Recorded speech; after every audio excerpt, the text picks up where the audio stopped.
All right, welcome in everyone to a deep dive all about unleashing your potential. Yeah. We're going to be looking at this book. Okay. It's called Unleash Your Potential, Right. 7 Steps to Self-Empowerment.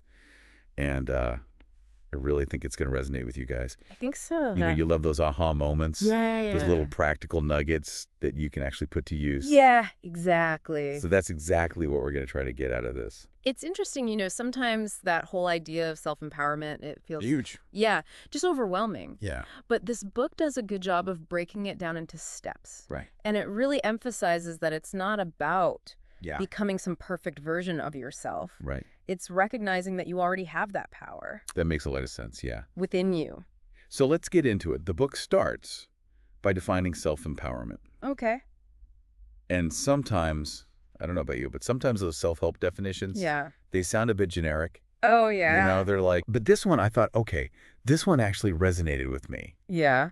So it's about taking control, Okay. feeling confident, and fulfill, Mm-hmm. making choices that are aligned with your values. It's not just positive thinking. It's about actually taking action. Yeah, it's not just like Right. thinking good thoughts. It's like actually doing something. Right. I think that's where that idea of agency comes in. Okay. It's not just reacting to life. You actually have the ability to shape your experiences, Right, okay. which is really powerful. It is powerful. And, the book gives an example of someone feeling powerless in their job. Okay. Like they're not being heard, they're not being valued. Uh-huh. Have you ever felt that way? Oh, yeah. Yeah. Absolutely. We've all been Yeah. there. Where ideas are getting dismissed, Mm-hmm. where you're just hesitant to speak up, even though, you should. I think that's a classic example of where that lack of self-empowerment can really show up. Yeah. Because it can impact, not just our careers, but our relationships, our sense of well-being. It can impact every area of your life. Yeah, absolutely. So how do we start to change that? Well, The book really emphasizes goal setting, not just any goals, but right. specific, achievable goals. Specific. Yes. It even suggests breaking down big goals into smaller steps. That's actually backed up by a lot of research. Oh, okay. The psychology research shows that breaking down these big, intimidating goals Right. into smaller, more manageable pieces actually makes us more likely to succeed Oh, that makes sense. because it feels less overwhelming. Yeah. And those small wins along the way give us that momentum. Yeah, so instead of saying like, I want to be more confident, Right. you're saying, this week, I'm going to focus on speaking up once in every meeting or something like that. Exactly. And that actually ties into the next point, which is building confidence. Okay. And the book talks about self-confidence and self-esteem. I know, I use those interchangeably. Yeah, a lot of people do. So what's the difference? So self-confidence is about trusting your abilities, Okay. believing you can do something. Oh, okay. Self-esteem, on the other hand, is about your overall sense of worth, Oh, gotcha. liking and accepting yourself, Flaws and all. flaws and all. I like that. That's a really good distinction. And it makes sense because you can be confident in certain areas but still struggle with self-esteem. Totally. Yeah. The book gives some pretty interesting tips on building both. Yeah. One that stood out to me was surrounding yourself with supportive people. Oh, absolutely. Yeah. And on the flip side, recognizing and challenging those negative voices in your head. Right, the self-thought. That's where that idea of cognitive reframing comes in. Okay, I have to admit, I always hear about cognitive reframing, Yeah. but I don't really know what that looks like in practice. So let's say you're about to give a presentation Okay. and that thought pops into your head. I'm going to mess this up. Oh, yeah. Everyone's going to think I'm incompetent. Right. So instead of letting that thought spiral, you could reframe it by saying, Okay. okay, I might feel nervous, but I've prepared well. Right. And even if I stumble, it's an opportunity to learn and grow. That's a good example. Right. So it's like taking that negative thought Yeah. and flipping it into something more constructive. Exactly. Okay. And the more you practice this, Uh-huh. the more automatic it becomes. Right. So you're actually building a more positive and empowering inner dialogue. Cool. Now, the book also talks about the importance of taking ownership. Yes. Not blaming others for your problems, Mm-hmm. but recognizing your role in things. Yeah, that's where things get a little tricky Yeah. because there's a fine line between taking responsibility and blaming yourself. Yeah, how do you walk that line? Well, I think it's about understanding that you can't control everything that happens to you, Right. but you can control how you respond. Okay. So it's about acknowledging the choices you made, Mm-hmm. even if those choices lead to an outcome you didn't want. and then using that awareness to make different choices going forward. That's a good way to look at it. Yeah. And this actually leads perfectly into the next topic, Okay. which is setting boundaries. Okay. Because sometimes we end up in these situations where we feel powerless Mm-hmm. because we haven't set clear boundaries. Boundaries are so essential for self-empowerment. Okay. Think of it like this.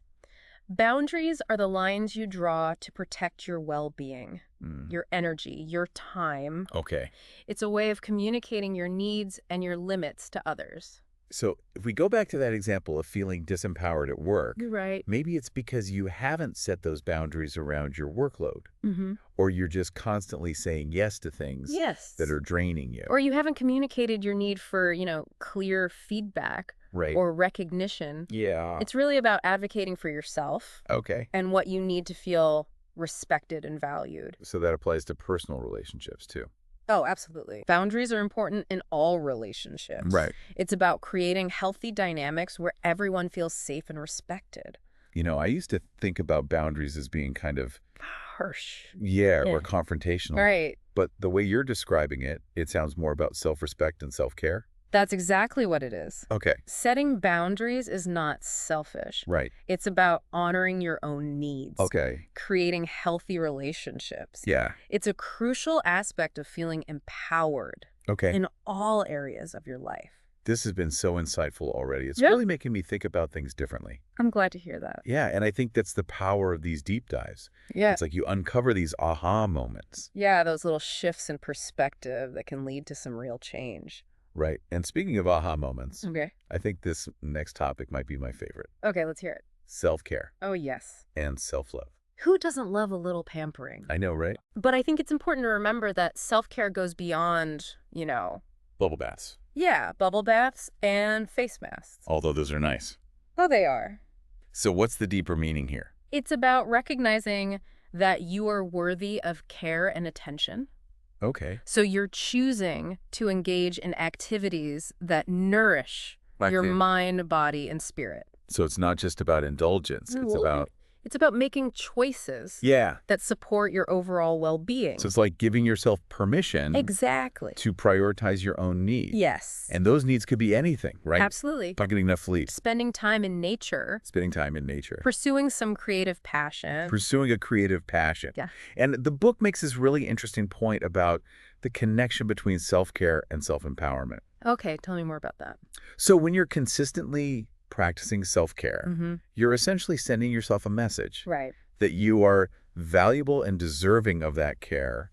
So you're building self-esteem. Yeah. You're reinforcing that sense of worthiness. It's like you're saying, hey, I matter enough to take care of myself. Exactly. Yeah, And that inner belief in your own worth is incredibly empowering. that makes sense. It gives you the strength and resilience to navigate challenges Okay. and to pursue your goals with that confidence. Wow, I never thought about it that way. Right. But it's true. Yeah. When I'm actually taking care of myself, Mm-hmm. I do feel a lot more capable and in control. That's why self-care is not just some frivolous indulgence. Right. It's an essential part of the self-empowerment journey. I love that we're digging into all these nuances. Yeah, absolutely. Because I think a lot of people, they might just skim over the surface of self-care, Mm-hmm. but there's so much depth to it. The book does a really good job of offering this great framework for thinking about self-care holistically. Yeah. It's not just about physical well-being. It's Oh, about okay. nurturing your emotional, mental, and even spiritual needs as Yeah. well. So how do we even know what kind of self-care we need? Well, the book really encourages readers to tune into themselves and ask, Okay. what do I need right now? Yeah. What would make me feel nourished and supported? Love that. It's about being present with yourself. and Yeah. really listening. Yeah. And it might change from day to day, right? Absolutely. Or- Some days it might be taking a walk in nature. Other Yeah. days it might be curling up with a good book or connecting with a loved one. And sometimes it's just as simple as saying no to something Yes. that drains your energy, right? Yeah. Setting those boundaries is a form of self-care. Okay, so I'm adding that to my self-care toolkit. It's a powerful tool to have. It is. So we've covered a lot of ground here, We have. from defining self-empowerment to Mhm. setting goals, building confidence, Yeah. embracing self-care. And I think we've just scratched the surface. I know there's so much more to uncover. Yeah, there is. But what stands out to you the most so far? For me, it's that emphasis on taking action. Yeah. It's so easy to get caught up in the theory of self-empowerment, Right. but this book really hammers home the point that it's about actually taking those steps. It is, no matter how small. Exactly. Yeah, and I think for me what really stood out is just the reminder that it's a journey. Yes. It's not a destination. It's not like, oh, I'm self-empowered, check. Yeah. It's an ongoing process. Yes, those small, consistent efforts that add up over time. Yes, and we're going to take a quick break. Okay. But when we come back, Yeah. we'll be exploring the next chapter in the book, Great. which delves into the power of taking ownership and setting healthy boundaries. Stay tuned. Yes, stay tuned. I'm still thinking about that self-care stuff.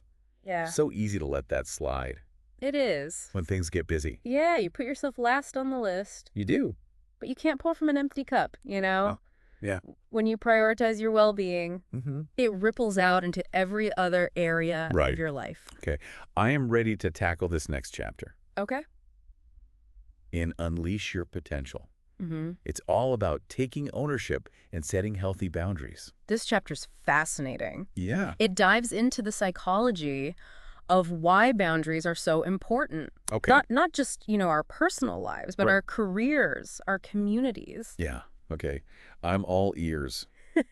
So one of the key points of the book makes is that it's not about controlling others. Right. It's about defining what you're willing to tolerate Okay. in your own life, Mm-hmm. respecting yourself enough to say no. I think a lot of people struggle with that, Oh, yeah. saying no. Absolutely. We don't want to disappoint people. Yeah. We don't want to seem uncooperative. Right. And the book addresses that. It Yeah. talks about that guilt and anxiety Yeah. that can come up when we try to set those boundaries, Especially if you're not used to doing it.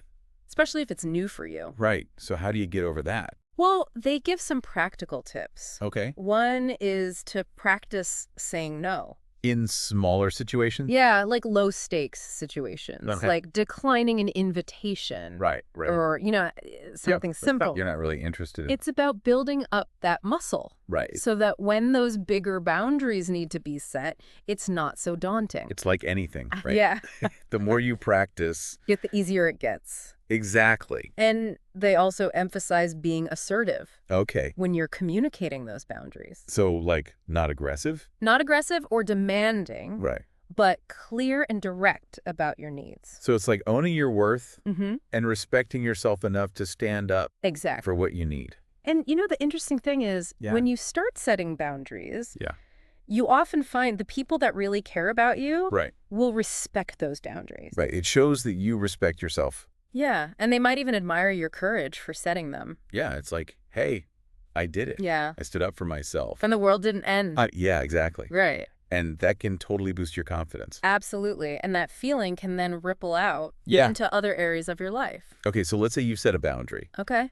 and then someone tries to push back on you Uh-huh. or guilt trip you. Mm-hmm. How do you deal with that? Well, the book gives some scripts for these situations. Okay. It emphasizes staying calm, reiterating your boundary, Okay. and not getting sucked into Yeah. arguments or justifications. I feel like that's where a lot of people get tripped up.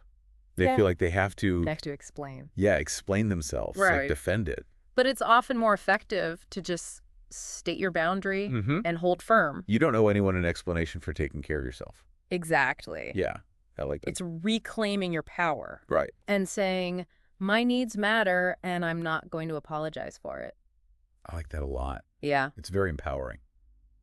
It's not about being selfish.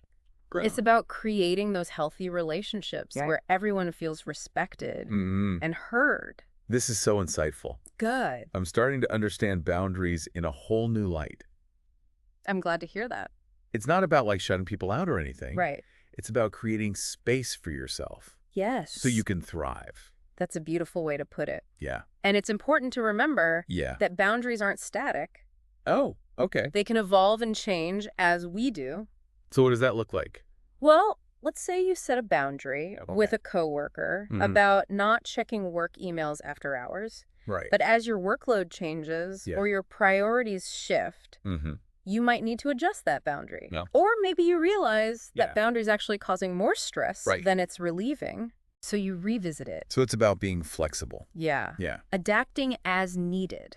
It's not. It's not about creating these rigid walls. You're right. It's about creating healthy and sustainable ways of interacting with the world. So it's like creating that space for yourself where you can breathe, grow, show up as your best self. Yeah. And that's what self-empowerment is all about, right? It really is. Yeah. You know, the book goes into some specific examples of boundaries.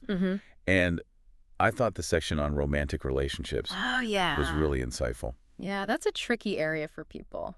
It is. It is. Especially if they're not used to it. Right. Like they haven't seen it modeled or anything like that. So what are some examples of boundaries?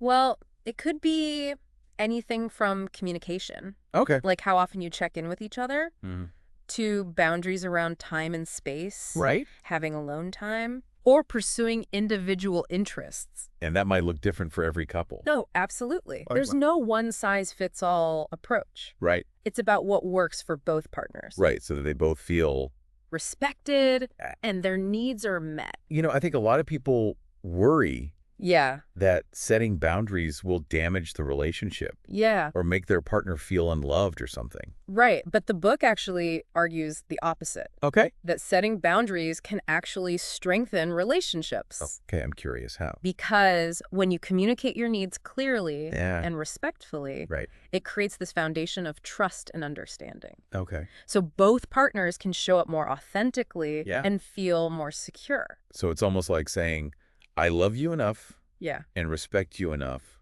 to be honest about my needs. Exactly. And that honesty and vulnerability can be incredibly bonding and creates a deeper level of intimacy and connection. I'm starting to see how boundaries are really about self-love and self-respect. Yes. And they can create more fulfilling relationships. Absolutely. More authentic relationships. It's important to remember that it's an ongoing process. Okay. It's not a one and done kind of thing. Right. It's about constantly checking in with yourself. Asking yourself, what do I need? Yeah. Are my needs being met? Right. If not, what boundaries can I put in place to protect myself? So being in tune with yourself and your needs. And having the courage to honor those needs, even when it feels challenging. You know, that's a great segue into this next chapter. Yeah, right. Which is all about building confidence. Building confidence, overcoming self-doubt. I agree. It's like we've laid the groundwork. Yeah, we've got the foundation. Now we're getting to the heart of it. Now we're going deeper. Okay, I'm ready. Okay, welcome back to our deep dive into Unleash Your Potential. We've been exploring, you know, some pretty heavy stuff, I feel like. Like goal setting, self-care, boundaries. And this next chapter really focuses on building confidence and overcoming self-doubt. It's like we've laid the groundwork, and now we're getting to the heart of it. I like that. The heart of what it means to feel empowered. So it's like we've been gathering all the tools and resources. Yeah. Now it's time to put them to work. Absolutely. Okay, and this chapter is so important. Yeah. Because, I mean, let's be honest. Self-doubt is something we all deal with. Oh, yeah, at some point. At some point, right? It's that inner critic. That inner critic. That tells us we're not good enough. Not smart enough, not worthy. It can be brutal. Yeah. And it can hold you back. It absolutely can. From doing the things that you want to do. And that's exactly what the book addresses. Okay. You know how self-doubt can sabotage not just our goals, but relationships, our overall well-being. So how do we quiet that voice? Well, the book talks about the importance of recognizing those negative thoughts, challenging them, becoming aware of the stories we're telling ourselves, and asking, you know, is this thought really true?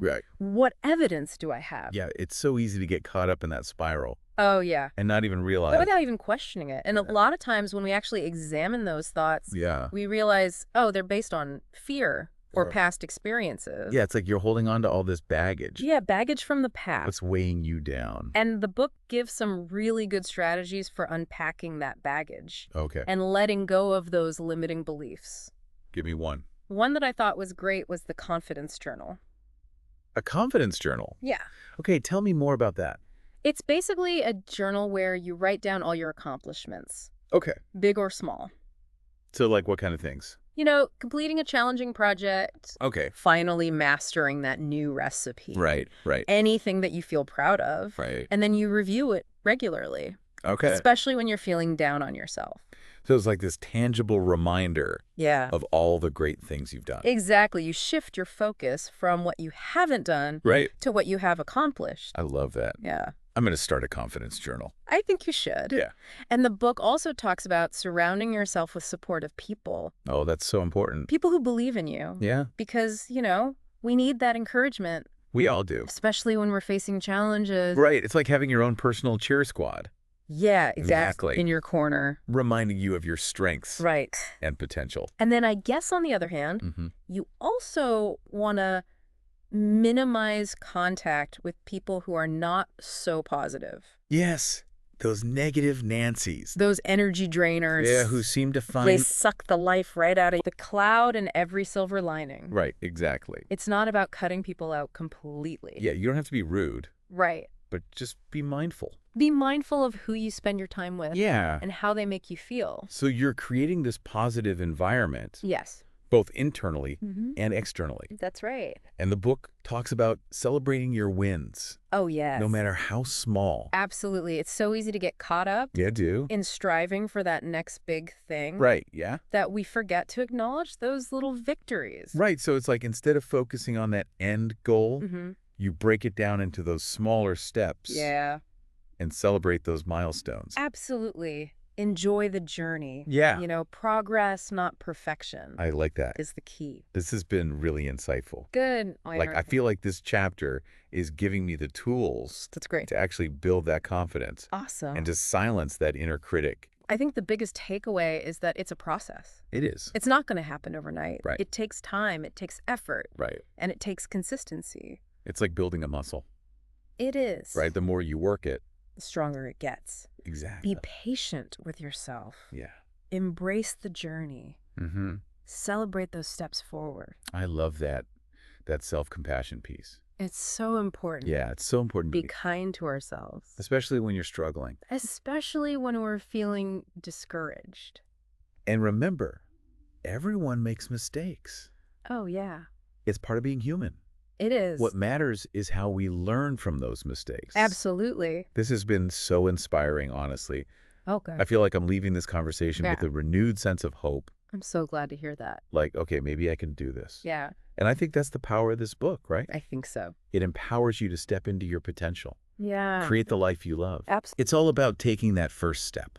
That's it. No matter how small. Even the smallest step can lead to incredible transformations. Well, that's what we're all about here. That's right. We want to empower you guys. Give you the knowledge and inspiration. Yeah, to create that positive change. So keep exploring. Yes. Read those books. Yeah. Listen to the podcasts. Connect with other people. Connect with like-minded people. Yeah, and most importantly, take action. Take action. Because you are capable of amazing things. And we believe in you.